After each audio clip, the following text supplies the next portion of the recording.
Welcome back to Hannity Live at the MGM Grand in Vegas on the Strip. After the third and final presidential debate was over, I spoke with RNC Chairman Reince Priebus in the spin room. Let's take a look, then we'll check in with former... All right, joining us now, the RNC Chair, Reince Priebus. I know your name. You know your name of this. It's a tough name. I do. He did a good job tonight. I thought he was great. I thought the first half hour was really good. I thought it was very smart to hit the base issues, bring Republicans home. It's an important part of the campaign, remind people who he is. Conservative judges, pro-life, pro-gun. I mean, these are important issues, and remind the whole party what's at stake here. That's an important point, because there have been a lot of people in the Republican Party. I know you're in the middle of this, probably not a position you want to be in, but in many ways, they're not only not supporting him, they're more critical of Donald Trump than they are of Hillary. And Hillary's policies, as she espouses them tonight, just on the court, just on immigration, just on refugees, just on the economy, just on health care, so diametrically opposed. Why aren't they more on board? Look, I think it's important to remind everyone tonight. It was a very strong reminder in the first 20 minutes of the debate of what's at stake. And so I think that's really good for our party. Secondly, I thought he had great pivots. I mean, he kept reminding the people at home, look, foreign policy. You can talk about foreign policy all day long. Russia, wait a minute. What about the uranium deal? What about the fact that you made hundreds of thousands of dollars giving speeches to Russia? What about the Russian reset? She's disqualified on these issues. She had the position. She was Secretary of State. And what did she do when she was Secretary of State? Everything got worse. Yeah. She had no standing. And the line about you had 30 years, what did you accomplish? Well, I was in Arkansas and I was doing children's education. Well, we pay more per capita for education with the worst results. So, but the thing that stands out the most after tonight, putting all the clutter aside, is we have two very distinct, different visions for the future of this country.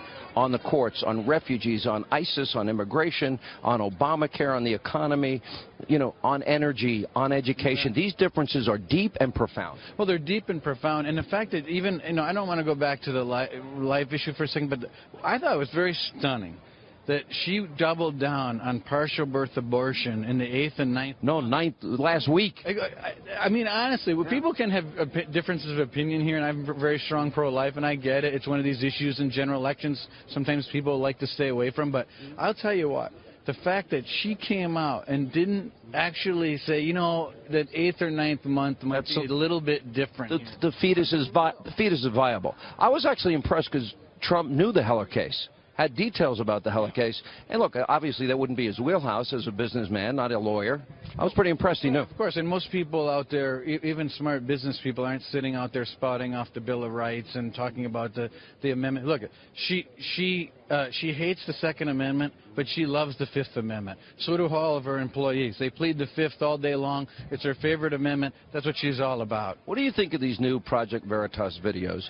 You have a money nexus where on tape, operatives are saying they get the money from the Clinton campaign, funneled through the DNC, funneled through Democracy, whatever it's called, Action, and then to those that foment violence and are plotting, planning, and scheming massive voter fraud. Well, I mean, it's a total violation of the FEC laws. I mean, the fact that they're hiding money and circulating it in every different direction. They're admitting that they have go-betweens between soft money organizations and hard money organizations. That's a violation of law. People, I don't expect viewers to be in the weeds on campaign finance, but this is serious stuff. And the fact that they would then incite violence where cops were coming out with their heads full of blood at that Chicago. And I remember people coming... bragging about it. But I remember people coming in. Are you going to put out a statement denouncing the violence at the Trump rallies? What are you going to say about it, Reince? Aren't you going to denounce... Hillary lectured Donald Trump. It was created by them. And they're bragging about it on tape. Right. I think in the days to come, I'm not sure if... I think there's a lot of balls still up in the air that the public hasn't absorbed in terms of public polling. I think the Veritas tapes are part of it. I think the WikiLeaks is part of it. I think there's more to come. I think in the next 20 days, there's going to be a lot of information for people to absorb. Are you worried that the time is running short? Well, look, I mean, no, because I think these news cycles are, one day feels like a week and a week feels like a month. 3 weeks is plenty, and we'll get it out there. All right, Mr. Chairman, how'd you like? He was unconventional with debate prep, I hear. Is that you were part of it? Yeah, but he was focused. So I mean, I thought he was going to have a good night tonight, and he did. All right, good to see you, Chairman. Thank you.